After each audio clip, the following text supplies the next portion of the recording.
ఎవరు నా పాదములను పట్టుకుంటారో వారికి ఈ సంసారం అనేటటువంటి సముద్రము నడుములోతు మాత్రమే వస్తుంది.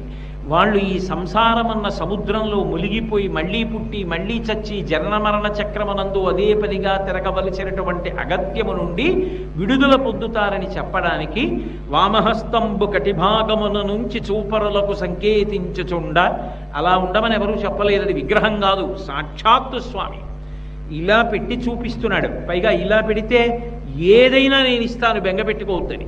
అందుకే లోకానికంతటికీ కూడా అన్నీ ఇవ్వవలసి వస్తే ఆ చేతితోనే ఇస్తాడు.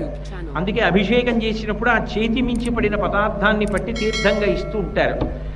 అటువంటి పరమ దయ కలిగినటువంటి స్వామి తన కుడి చేతిని ఇలా పెట్టి పాదములు చూపిస్తూ ఉంటాడు. వెంకటేశ్వర స్వామి వారి యొక్క పాదములను మామూలుగా దర్శనం చేయడం కూడా అంత గొప్ప విషయమే.